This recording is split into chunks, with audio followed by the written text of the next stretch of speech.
శ్రీరాఘవం దశరథాత్మజమప్రమేయం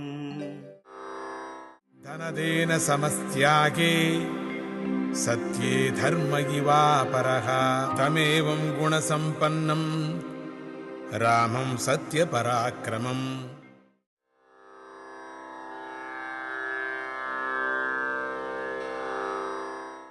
జ్యేష్ఠం శ్రేష్ఠగుణైర్యుక్తం ప్రియం దశరథసుతం ప్రకృతీనాం హితైర్యుక్తం ప్రకృతి ప్రియకామ్యయా. దశరథ మహారాజు ప్రజలకు మంచి చేయాలనేటువంటి కోరికతో సకాల సద్గుణాలు గలవాడు, నిజమైన బల పరాక్రమాలు గలవాడు, ఎప్పుడూ ప్రజల మేలునే కోరువాడు, తనకు ఇష్టమైనవాడు, జ్యేష్ఠ కుమారుడైనటువంటి రాముడిని యువరాజుగా చేయాలనుకున్నాడు అని ఈ శ్లోకం యొక్క తాత్పర్యం.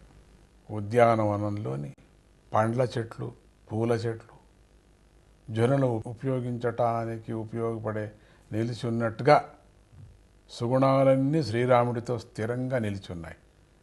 పండ్ల చెట్లు తోటల్లో అవంత జనానికి తినటానికి సిద్ధంగా ఉన్నాయేమో అన్నట్టుగా ఉంది. అట్లా ఉన్నాడు రాముడు. అంటే అంత అందరికీ ఉపయోగపడేలాగా ఉన్నాడు. ఒక వనానికి వెళితే ఎవరికి కావాలింది వాళ్ళు తీసుకోవచ్చు, ఎవరికి కావాల పండు తినచ్చు, ఎవరికి పుష్పం కావాలో ఆ పుష్పం తీసుకోవచ్చు, అన్నీ ఉన్నాయి అక్కడ. అట్లా సమస్త గుణాలతో ఉండేటువంటి ఒక వనం అని మనం ఎట్లా అంటున్నామో, అన్ని గుణాలతో స్థిరంగా ఉండేటువంటి సుగుణాలన్నీ కూడా స్థిరంగా నిలిచున్నాయి. శ్రీరాముడితో ఈ అర్హతలు విశేషించి ఉండటం చేతనే ఒకనాడు దశరథుడు రాముణ్ణి గురించి రాజ్యంలో ఏమనుకుంటున్నారో తెలుసుకోమన్నాడు. రాముడు జనాలందరినీ అనుకూలంగా నడుచుకోవటం గమనించాడు. అక్కడ అందరికీ రాముడంటే ప్రాణమని, రాముడికి ప్రజలంటే ప్రాణమని తెలుసుకొని సంతోషించాడు. రాజ్యంలో ఏ ఒక్కరూ రాముడికి వ్యతిరేకంగా లేరు, అందరూ కూడా రామరాజ్యాన్ని చూడాలనుకుంటున్నారని తెలుసుకొని సంతోషించాడు దశరథుడు. ఒకనాడు రాముణ్ణి యువరాజు చేయాలనుకున్నాడు. ప్రజల కోరిక తీర్చటమే ముఖ్యమనుకున్నాడు. అధికారి కావటానికి ప్రజలు మెచ్చుకోవటమే చాలదు, మంత్రులు కూడా మెచ్చుకోవాలి కదా. అప్పుడే అతడు పదవికి అర్హుడు అవుతాడు కదా. శ్రీరాముడి విషయంలో అందరూ అనుకున్నారు, అక్కడ ఉండే వాళ్ళందరూ శ్రీరాముడి వేషంలాగా ఉన్నారు అంటే కారణం శ్రీరాముడి యొక్క గుణాలు పొందారు అని. అక్కడంతా కూడా రామరాజ్యం ఎటువంటిది, అక్కడికి వెళ్ళిన వాళ్ళందరికీ కూడా ఆ మంచి గుణమే తగులుతున్నదండి. ఆయన విషయంలో మంత్రులే రాముడికి రాజ్యం ఇవ్వండి అని కోరుకున్నారంతా. ఈ విషయాలేవీ రాముడికి తెలియవు.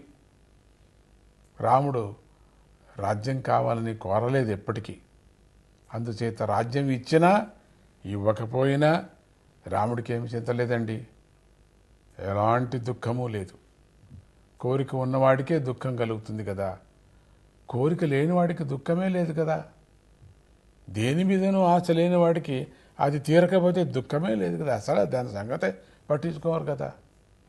ఒకనాడు దశరథుడు సభలో అందరి ముందర తన యొక్క అభిప్రాయాన్ని తెలుపగా మంత్రులు ప్రజలు సంతోషంగా దశరథుడిని శ్రీరాముడిని అభినందిస్తూ అందరూ కూడా తమ అంగీకారాన్ని అందరూ కూడా మేమేమిటి చెప్పడం, అయినా ఏదో అడుగుతున్నారు మీరు అని చెప్పి అంగీకారాన్ని తెలిపారు, సంతోషంగా తెలిపారు.